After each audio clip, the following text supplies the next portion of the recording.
প্ৰাৰ্থী নমিনেশ্যন দিছিলে আজি আপুনি উইথড্ৰ কৰিলে কিয় কৰিলে? হয়, মই প্ৰথমতে যেহেতু ভাৰতীয় নাগৰিক হিচাপে গণতান্ত্ৰিক এটা অধিকাৰ আছে সকলোৰে মানে এই ইলেকশ্যন খেলাটো, সেইভাৱে মই কোনো দলীয় লগত মানে কিবা নকৰি মই নিৰ্দলীয়ভাৱে এইবাৰ BTR পৰিষদীয় ইলেকশ্যনত মই প্ৰতিদ্বন্দ্বিতা কৰিম বুলি আগবাঢ়ি আহিছিলোঁ।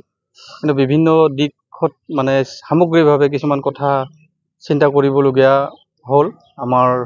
মই নিৰ্দলীয়ভাৱে খেলি কোনোবা দলৰ কিবা ক্ষতি হ'ব নেকি, এই কথা আমাৰ ৰাভা ৰাইজৰ লগত কিছু আলোচনা আমি মিলিত হ'লোঁ আৰু গোটেই ৰাভা ৰাইজৰ আলোচনা মৰ্মে এক সিদ্ধান্ত লৈ কোনো কাৰো যাতে ক্ষতি নহয় বা BTR ইলেকশ্যনটো যাতে শান্তিপূৰ্ণভাৱে যাতে হৈ যায়, সেই কথা চিন্তা কৰি মই আজি নিজে ইচ্ছাৰে মই আজি নমিনেশ্যন উইথড্ৰ কৰি ল'লোঁ।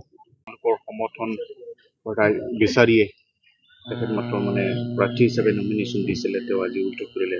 এতিয়া জীৱন ৰাভাৰ আপুনি কি ক'ব? জীৱন ৰাভাৰ উইথড্ৰ সম্পৰ্কত আমি ৰাভা ৰাইজ হিচাপে তেখেত ৰাভা ৰাইজৰ কথা ক'বলৈ যোৱাৰ লগতে তেখেত মোৰ ঘৰৰ মানুহ হয়। গতিকে আমি বহুত নানানটো মানে ধৰণে বিচাৰ বিবেচনা কৰিছোঁ।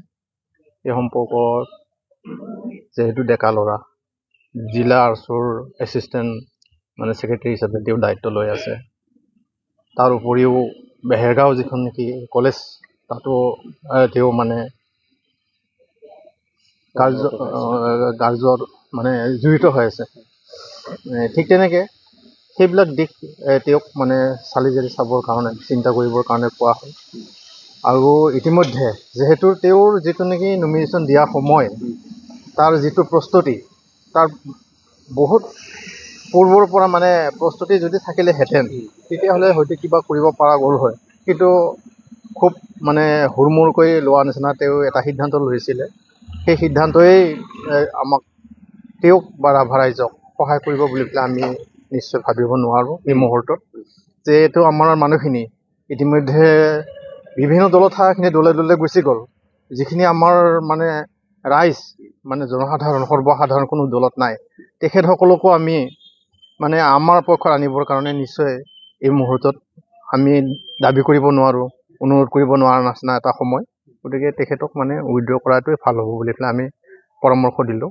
তেওঁলোকে মানে জিলা আৰ্চৰ ফালৰ পৰাও তেওঁ পৰামৰ্শ দিলে। সকলোৰে পৰামৰ্শ গ্ৰহণ কৰি তেওঁ যি সিদ্ধান্ত ল'লে, আমি সেই সিদ্ধান্তত সুখী হৈছোঁ এতিয়া এইখিনি।